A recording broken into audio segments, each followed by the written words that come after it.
అమ్మవారి మూలా నక్షత్రం రోజున బుధవారం ఇంద్రకీలాద్రికి వచ్చే భక్తులకు ఎలాంటి ఇబ్బందులు లేకుండా ఇవాల్టి నుంచే పోలీసులు భారీ బందోబస్తు ఏర్పాటు చేశారు. భక్తుల కోసం ప్రత్యేక హోల్డింగ్ ఏరియాలతో పాటు అదనపు బలగాలను కూడా అందుబాటులోకి తీసుకొచ్చారు. ట్రాఫిక్ నియంత్రణకు అస్త్రం అనే మొబైల్ యాప్ను రూపొందించారు. నేరస్తుల చేతివాటం నియంత్రించేందుకు సాంకేతిక పరిజ్ఞానాన్ని వినియోగిస్తున్నారు. బందోబస్తు ఏర్పాట్లపై విజయవాడ సిపి రాజశేఖర్ బాబుతో మా ప్రతినిధి శ్రీనివాస్ మోహన్ ముఖాముఖి.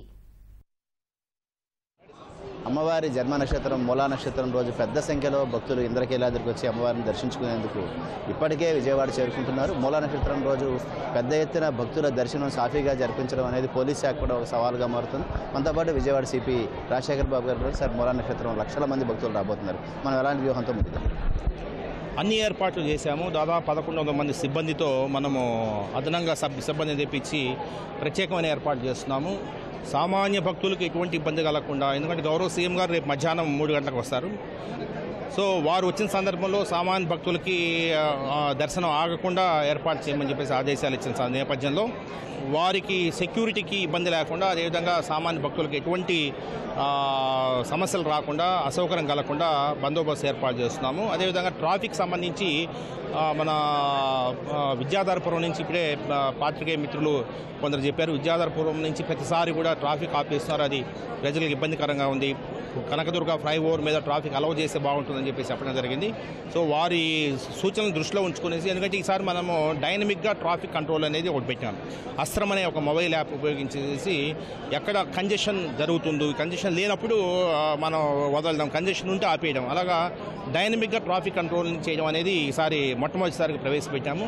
ఈసారి కూడా కొంత ఆ విధంగా మనము చూసుకునేసేసి ప్రజలకు అసౌకర్యం కలగకూడదు. అసౌకర్యం కలగకుండా ఉండాలంటే ఏం చేయాలి? సో పోలీస్ శాఖ నిషేధాజ్ఞలు విధించి ఒక కర్ఫ్యూ వాతావరణంలో పండుగ జరపడం అనేది మా భావ్యం కాదు, మనకందరి భావ్యం కాదు. కాబట్టి మనం డైనమిక్గా కంట్రోల్ చేసుకుంటూ ముందుకు పోతాం. ఈరోజు రాత్రి ఎన్ని గంటల నుంచి క్యూల్లో మన పోలీస్ సిబ్బంది ఉంటారు? ఎందుకంటే రాత్రి 10 గంటల తర్వాత మళ్ళీ అలంకరణ మార్పు కోసం కూడా ఉంటుంది. రాత్రే భక్తులు క్యూ లైన్లోకి వచ్చే అవకాశం ఉంది.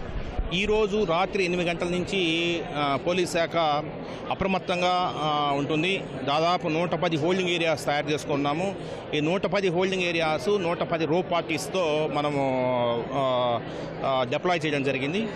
అది కాకుండా డ్రోన్స్ ఉంటాయి, సీసీ కెమెరాస్ మొత్తం 250 సీసీ కెమెరాస్ ఉన్నాయి. ఇవన్నీ కూడా అనుసంధానం చేసుకుంటూ కంట్రోల్ రూమ్లో నుంచే డైరెక్షన్స్ ఇవ్వడం జరుగుతుంది. ఫీల్డ్లో ఇంకేదైనా అదనంగా ఫోర్సెస్ కావాలన్నా కూడా కొన్ని అడిషనల్ ఫోర్స్ కూడా, ఎక్స్ట్రా ఫోర్స్ కూడా పెట్టుకోవడం జరిగింది. అందుకే వీఐపీస్ కూడా రేపు ఒకరోజు వీఐపీ పాసెస్ కూడా ఇవ్వకుండా ఈసారి ఆపాము.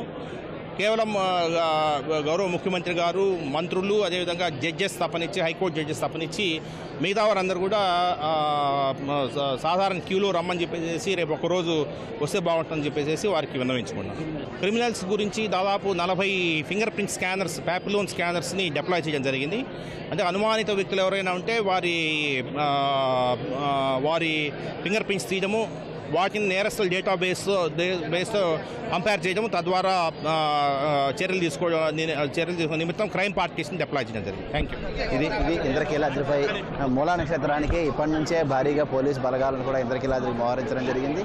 సో ఇవాళ రాత్రి 8 గంటల నుంచే మొత్తం ఇంద్రకీలాద్రి వద్ద అదనపు బలగాలను కూడా ఉంచి భక్తులకు రేపు మూలా నక్షత్రం రోజు ఎలాంటి అసౌకర్యం జరగకుండా సుమారు 1.5 నుంచి 2 లక్షల మంది భక్తులు అమ్మవారి దర్శనానికి వచ్చినప్పటికీ కూడా సజావుగా, సకాలంలో, తక్కువ సమయంలో దర్శనం అయ్యేలాగా చేసేందుకు అన్ని ఏర్పాట్లు చేసుకుంటున్నామని చెప్పి విజయవాడ సిపి రాజశేఖర్ బాబు చెప్తున్నారు. విజయవాడ నుంచి కెమెరామెన్ గోపితో శ్రీనివాస్ మోహన్, ఈటీవీ న్యూస్.